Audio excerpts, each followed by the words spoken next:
नमस्कार, मी सुमित शंकर सावंत आणि तुम्ही पाहताय TV9 मराठी। या बातमीपत्रामध्ये आपण आता 36 जिल्ह्यातल्या महत्त्वाच्या 50 बातम्यांचा वेगवान आढावा घेऊयात। अधिवेशनाच्या पहिल्या दिवशी शेतकऱ्यांच्या प्रश्नांसाठी काँग्रेसचं राज्यभर आंदोलन। महानगरपालिका क्षेत्रातील प्रश्नावर 4 मार्चला महानगरपालिका क्षेत्रात आंदोलन करणार। काँग्रेसचे प्रदेशाध्यक्ष हर्षवर्धन सपकाळ यांची माहिती आहे। शेतकरी सन्मान निधीमध्ये 3,000ची वाढ करण्याचा निर्णय। शेतकऱ्यांना आता वर्षाला 12,000ऐवजी 15,000 सन्मान निधी मिळणार आहे। मुख्यमंत्री देवेंद्र फडणवीसांची घोषणा। शिधापत्रिकाधारकांसाठी ई-केवायसी अनिवार्य। वाशिममध्ये अद्यापही 27% अर्थात 2,83,336 लाभार्थ्यांची ई-केवायसी बाकी आहे। ई-केवायसी पूर्ण न झाल्यास रेशनपासून मुकावं लागण्याची शक्यता आहे। वाशिममधील कारंजा बाजार समितीमध्ये गव्हाची विक्रमी आवक झाली आहे। शेतमालाचा निपटारा होण्यासाठी आज गव्हाचा लिलाव पूर्णपणे बंद आहे। अमरावती कृषी उत्पन्न बाजार समितीमध्ये हरभऱ्याची आवक वाढली। हरभऱ्याला 5,000 पर्यंतचा भाव आहे।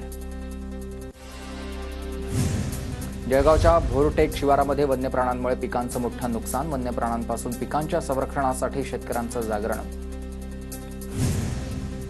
जळगाव जिल्ह्यामध्ये यावर्षी तूर उत्पादनामध्ये मोठी वाढ झाली आहे, मात्र योग्य दर मिळत नसल्यानं तूर उत्पादक शेतकरी चिंतेत आहेत। बारामतीच्या वडाणीमध्ये शेतकऱ्याच्या कांद्याची चोरी। सुपे पोलिसांनी 3 चोरांना ताब्यात घेतलंय। आरोपींना 2 दिवसांची पोलीस कोठडी। नांदेडच्या हिमायतनगरातील पाणीपुरवठा सुरळीत करण्याच्या मागणीसाठी ग्रामस्थांचं नगरपंचायत समोर उपोषण। नळ योजनेचं काम लवकर पूर्ण करण्याची नागरिकांची मागणी आहे। सोलापूरच्या माढाच्या गवळीवाडीमध्ये भीषण पाणी टंचाई। महिन्यातून 1 ते 2 वेळा गावाला पाणी पुरवठा होतोय। पाणी टंचाईनं हैराण झालेले नागरिक यांचं आंदोलन करण्याचा इशारा।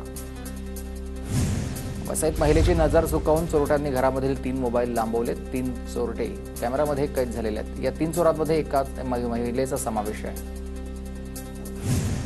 नाशिकच्या काठे गल्ली परिसरामध्ये पोलीस बंदोबस्त कमी केला। अतिक्रमणाच्या कारवाईनंतर परिसरात काही काळ तणावाचं वातावरण होतं। नाशिकच्या सिडको परिसरात 2 गटांमध्ये हाणामारीमध्ये पिकअप गाडी अंगावर घालण्याचा प्रकार। तर शिवरात्रीच्या वर्गणीवरून राडा झाल्याची माहिती आहे। मारहाणीचा व्हिडिओ समोर आलाय। तुळजापुरातील ड्रग्ज प्रकरणी तक्रारदारांना पोलिसांची नोटीस। उद्या चौकशीसाठी हजर राहण्यासाठी नोटीस। आतापर्यंत तुळजापूरमध्ये ड्रग्ज प्रकरणामध्ये 1 महिलेसह 4घांना अटक। लातूर जिल्ह्यातल्या उदगीरमध्ये पोलिसाला मारहाण। वाहनांची तपासणी करणाऱ्या पोलीस कर्मचाऱ्याला मारहाण। मोटारसायकल चालकाला लायसन्स मागितल्यावरून वाद झालाय। गुन्हा दाखल आहे। गडचिरोली लगतच्या कठाणी नदीवरून अवैध वाळू तस्करी। 300 बैलगाड्यांमधून वाळू तस्करी होत असल्याचं उघड। जिल्हाधिकाऱ्यांकडून वाळू तस्करांवर कारवाईचे आदेश। अहिल्यानगरमध्ये शेअर मार्केटमध्ये मोठ्या परताव्याचा आमिष दाखवून गुंतवणूकदारांची फसवणूक करण्यात आली आहे। फसवणूक करणाऱ्या टोळीला पोलिसांनी अटक केली आहे। 1,10,80,000ची फसवणूक झाल्याचं उघडकीस आलंय। जळगावात जिल्हा पोलीस दलाकडून नागरिकांना घरबसल्या तक्रार नोंदवण्यासाठीच ऑनलाईन QR कोड उपलब्ध आहे। QR स्कॅन करून घरबसल्या नागरिकांना आपली तक्रार नोंदवता येणार आहे। भारताच्या विजयानंतर मालवणमध्ये पाकिस्तानच्या समर्थनार्थ घोषणाबाजी। परप्रांतीय भंगार व्यावसायिकाच्या घोषणांनंतर स्थानिक आक्रमक झाले आणि प्रशासनाकडून व्यावसायिकाच्या दुकानावर तोडक कारवाई। संजय गांधी निराधार योजनेचं रखडलेलं अनुदान तात्काळ द्या। इंदापूरमधील राष्ट्रवादी काँग्रेस शरद पवार गटाचं हे ठिय्या आंदोलन। नाशिकमध्ये वीज वितरण कार्यालयावर आदिवासी बांधवांचा एल्गार। विजेच्याच मागणीसाठी कष्टकरी संघटनेच्या नेतृत्वाखाली बत्ती मोर्चा। सांगली महानगरपालिकेसमोर वाढीव घरपट्टी बिलांची होळी। घरपट्टी करवाढ विरोधी समिती आणि पवारांच्या राष्ट्रवादीचं हे आंदोलन। वाढीव घरपट्टी जिजिया कर रद्द करण्याची मागणी आहे। परभणीच्या कृषी विद्यापीठामध्ये सुरू असलेल्या अवैध गौण खनिज उत्खनन बंद करण्याच्या मागणीसाठी किसान सभा आक्रमक। किसान सभेकडून जिल्हाधिकारी कार्यालयासमोर धरणं आंदोलन। सांगलीत सेवेत कायम करण्याच्या मागणीसाठी महानगरपालिका कामगारांचं आंदोलन। फेरप्रस्तावना पाठवल्यानं कामगार अधिकाऱ्यांना जाब विचारलाय। 10 मार्चपर्यंत आस्थापना विभागाला अल्टिमेटम। परभणीमधील राणी सावरगावमध्ये ग्रामपंचायतीवर कुठलीही थकबाकी नसताना बेकायदेशीर कारवाई। कार्यालय सील केल्यानं संस्थाचालकांचं लोटांगण आंदोलन। राणी सावरगाव ते गंगाखेडपर्यंत लोटांगण आंदोलन केलंय।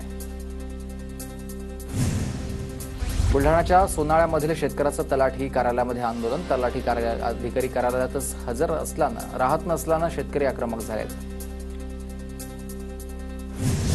एक लातूरमधील गंगापूरच्या विशेष ग्रामसभेला खंडपीठाची स्थगिती. 11 सदस्य असलेल्या गंगापूर ग्रामपंचायतीमध्ये सरपंच विरुद्ध सदस्य असा वाद आहे. लोकनियुक्त सरपंच शीतल गायकवाड यांच्या विरोधात अविश्वास ठराव आणण्यासाठी आजच्या या आयोजित बैठकीला औरंगाबाद खंडपीठाची स्थगिती.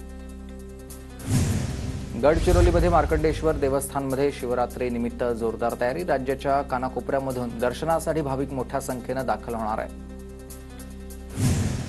नंदुरबारमध्ये गुरु गोरक्षनाथांच्या यात्रोत्सवाला सुरुवात झाली. यात्रेसाठी भाविकांची मोठी गर्दी. गोंदिया जिल्ह्यामधील अर्जुनी मोरगाव तालुक्यामधल्या प्रतापगड यात्रेला सुरुवात. यात्रेत नाना पटोलेंची उपस्थिती. यात्रेदरम्यान वाहतुकीमध्ये बदल करण्यात आला. भंडाराच्या तुमसर तालुक्यामधल्या प्रसिद्ध गायमुख यात्रेला उसळणार भाविकांची गर्दी. देवस्थान प्रशासनाच्या वतीनं तयारी. दुकानं देखील सजलेली आहेत.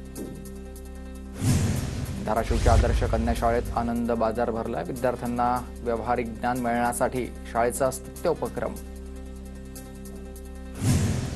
बुलढाण्यात धार्मिक कार्यक्रमांमुळे अभ्यासामध्ये व्यत्यय. विद्यार्थ्यांचं पंतप्रधानांसह मुख्यमंत्री आणि शिक्षण मंत्र्यांना पत्र. वैद्यकीय प्रवेश परीक्षा, अभियांत्रिकी प्रवेश परीक्षा जूनमध्ये घेण्याची मागणी आहे. परीक्षेच्या काळामध्ये सर्व झेरॉक्स सेंटर बंद ठेवण्याचा आदेश. जालना जिल्हा परिषदेच्या शिक्षण विभागाचा निर्णय. बदनापूर परीक्षा केंद्रावर पेपर फुटीच्या प्रकारानंतर जाग आली आहे. नाशिक शहरात वाहतूक कोंडीवर स्मार्ट पर्याय येणार आहे. शहरात 35 ठिकाणी स्मार्ट पार्किंग उभारले जाणार आहे. पुढील आठवड्याभरामध्ये ट्रॅफिक सेलकडून 29 ऑन स्ट्रीट आणि 6 ऑफ स्ट्रीट अशा 35 जागांवर स्मार्ट पार्किंग निविदा काढल्या जातील. धुळ्यात हिरे वैद्यकीय महाविद्यालयाजवळ उड्डाणपूल करण्याची मागणी आहे. सुरत नागपूर महामार्गावरील कामांमुळे नागरिकांना ये जा करण्यासाठी अडचण होत असल्यामुळेच उड्डाणपूल करण्याची मागणी आहे. कराड नगरपालिकेकडून 5 कोटी रुपयांची झाडं लावण्याची टेंडर प्रक्रिया वादात सापडली. प्रकरणाची चौकशी करण्याची मागणी आहे. जिल्हाधिकाऱ्यांकडे तक्रार.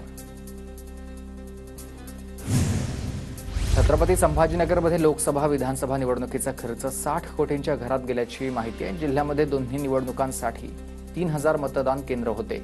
31 मार्चपर्यंत या खर्चाची पडताळणी पूर्ण होणार आहे. 20 कोटी रुपये कर्मचाऱ्यांचं मानधन तर मंडप आणि मतदारांना पुरवलेल्या या सुविधांसह प्रशासकीय खर्चाचा समावेश. जालन्यामध्ये 6000पेक्षा अधिक विद्यार्थ्यांचे आधार उपलब्ध नाही आहेत, तर 10,000 विद्यार्थ्यांच्या आधारमध्ये त्रुटी आहेत. झेडपी, नगरपालिका आणि अनुदानित शाळांमधील विद्यार्थ्यांसाठीच्या योजनांच्या अंमलबजावणीसाठी आधार प्रमाणीकरणाच्या शासनाने दिल्या होत्या सूचना. परभणीच्या सेलूमधील कृषी विभागाचे 7 अधिकारी निलंबित. समृद्धी महामार्गात जाणाऱ्या जमिनींवरील वृक्षांचं मूल्यांकन चुकीच्या पद्धतीने केल्याचा ठपका आहे. कृषी विभागाच्या कक्ष अधिकाऱ्यांकडून निलंबनाचे आदेश. बीडमधील श्री क्षेत्र मच्छिंद्रनाथ देवस्थान गड परिसरामधील नो डेव्हलपमेंट झोन रद्द करण्याची मागणी आहे. शेणगेवाडीमधील ग्रामस्थांचं जिल्हाधिकारी कार्यालयासमोर आमरण उपोषण. नो डेव्हलपमेंट झोनमुळेच घरांचं, विहिरींचं बांधकाम बंद झाल्यानं ग्रामस्थ अडचणीत. तुळजाभवानीच्या मुख्य गाभारा आणि शिखराच्या पुनर्बांधणीस पुजाऱ्यांचा विरोध. गाभारातील तडे गेलेल्या शिळा बदलाव्या. मुख्य शिखर पाडू नये, पुजाऱ्यांची मागणी आहे. यवतमाळच्या टिपेश्वर अभयारण्यामधील पीसी वाघिणीनंतर आता T9 वाघिणीच्या गळ्यामध्ये फास. मुकुट बटन रेंजमधील घटना समोर आलेली आणि या भागामध्ये शिकारी टोळीचा शिरकाव झाल्याचा संशय आहे. वन्यप्राण्यांच्या शिकारी प्रकरणी पुण्याच्या भोर तालुक्यातल्या कुसगावमधील दोघांवर कारवाई. एक मृत जंगली प्राणी आणि शिकारीचं साहित्य जप्त झालंय. भंडारा जिल्ह्यात 25 नोव्हेंबरपासून 21व्या पशुगणनेला सुरुवात. आतापर्यंत 65% पशुगणना पूर्ण झाली आहे, तर 4 दिवसामध्ये 35% पशुगणना पूर्ण करण्याचं पशुसंवर्धन विभागासमोर आव्हान आहे.